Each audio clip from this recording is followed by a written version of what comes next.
Quem fala aqui é a pastora Josi, da Igreja Evangélica Projeto Casa do Pão. Estamos aqui com mais um Teologia de Segunda. E a palavra que eu trago hoje está em Marcos, capítulo 10, versículo 17. Diz assim a palavra: Quando Jesus ia saindo, o homem correu em sua direção e se pôs de joelhos diante dele e lhe perguntou: Bom mestre, que farei para herdar a vida eterna? Queridos, o capítulo 10, a partir do versículo 17 em diante, nós vamos ver o encontro de Jesus com o jovem rico. E o tema da mensagem de hoje é ter ou ser. O jovem rico, ele tinha muitas riquezas, ele possuía muitas riquezas. Tanto é que o Senhor Jesus fala: pegue tudo que você possui, vá, dê aos pobres. E aquele jovem, ele sai dali triste, abatido, porque ele não queria perder o que ele tinha. Ele não queria perder o que ele possuía. Ele preferia ter do que ser. Ser quem o Senhor Jesus o chamou para ser.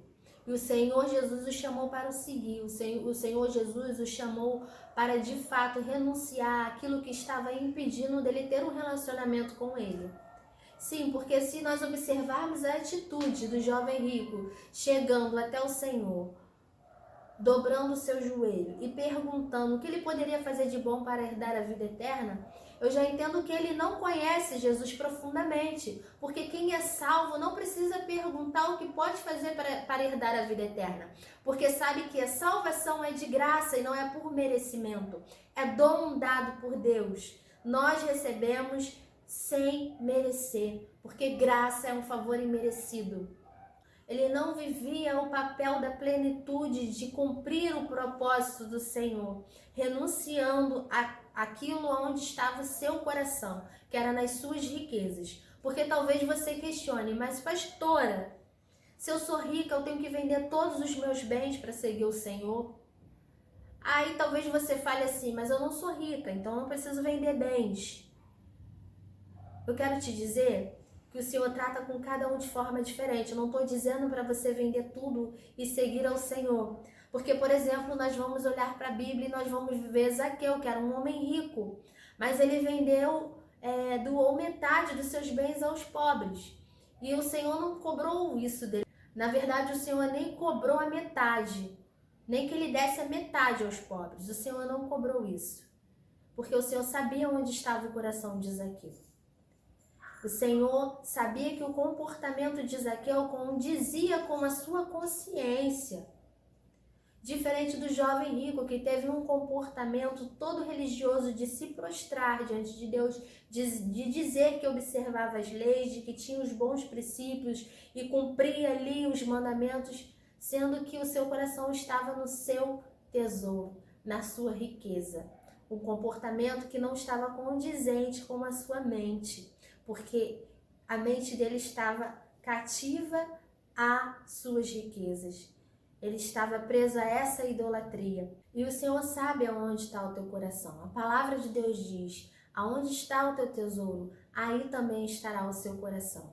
E eu quero te dizer que o Senhor, ele sabe de todas as coisas, porque ele é maior do que o nosso coração. Então ele entende o nosso intelecto, ele entende os nossos sentimentos. Então ele vai cobrar de mim e de você aquilo que ele sabe que pode cobrar. Por exemplo, eu tenho duas filhas, uma de 3 anos e outra de 1 ano. E a de 3 anos, ela está mais independente do que a de 1 ano. E aí tem coisas que eu permito que a de 3 anos faz, e outras que a de 1 ano não pode fazer. Como, por exemplo, comer sozinha. Se eu deixar ela comer sozinha, ela vai fazer uma bagunça. De 1 ano. A de 3 anos, ela já come direitinho. Então, eu sei exatamente o que eu posso dar e o que eu posso cobrar de cada uma. E assim é o Senhor na nossa vida. Ele sabe exatamente do que nós precisamos.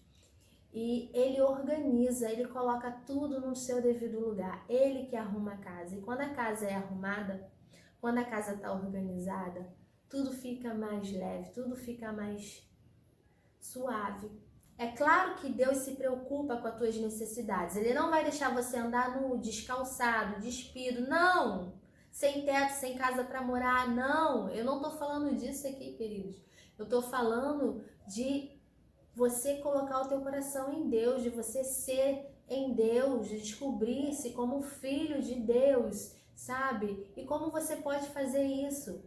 O Senhor mesmo disse pro jovem rico, segue-me, renuncie, era isso que o Senhor está falando, renuncie aquilo que está te impedindo de você avançar, de você mergulhar em águas profundas, de você romper em mim, de você ser de fato feliz, porque você está buscando felicidade em coisas, em pessoas, em momentos, em situações que você nunca vai encontrar, enquanto você não for o que Deus preparou. Se você está aí me ouvindo, se eu estou aqui falando, é porque Deus tem um propósito.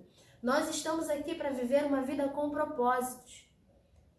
E nós só passamos a viver essa vida quando a gente deixa o Senhor Jesus viver em nós. Quando nós morremos para nós, para que o Senhor possa viver. E aí a gente vai falar aquele versículo, não vivo mais eu, mas Cristo vive em mim. Observe, querido, o sermão das montanhas, que se relaciona-se com o ser, né, de ser bem-aventurado, os pacificadores, os mansos, os que choram, os que são perseguidos, os que querem ver a face do Senhor. Observe e comece a aprender a ser o que Deus está dizendo que você nasceu para ser.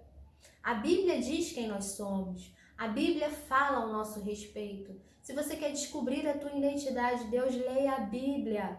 Ela diz que nós somos filhos, ela diz que nós somos filhos herdeiros, não só filhos, mas filhos herdeiros. Ela diz que nós somos filhos criados por Deus à imagem e semelhança. Ela diz que nós somos sacerdote real. Ela diz que nós somos amigos do Senhor. Ela diz que nós somos livres.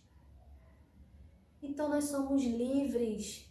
Livre de tudo que a mídia impõe, livre de tudo que a rede social diz que nós temos, como nós temos que andar, como nós temos que falar, como nós temos que ter para ser. Não, você não precisa ter para ser.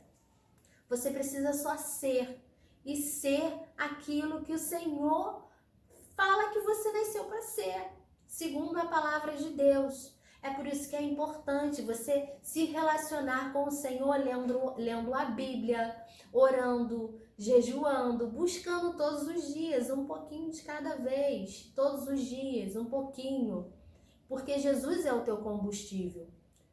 Se você tem um carro e você precisa sair com esse carro, você vai precisar abastecer, você vai precisar de um combustível, de uma gasolina, de um gás. Se você não colocar, esse carro ele não anda, ele vai andar até por um período, depois ele não anda mais.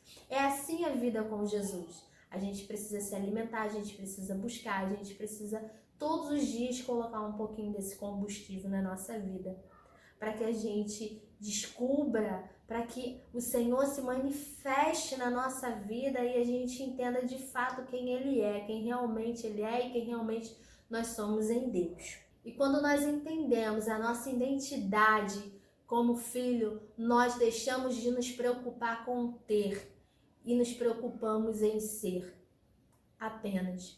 Porque o Senhor, até quando se apresentou para Moisés, ele não disse, Moisés, vai lá e fala para o povo que eu tenho poder. Vai lá e fala para o povo que eu tenho isso e aquilo outro. Não, ele disse assim, Moisés, você vai dizer, eu sou. Eu sou.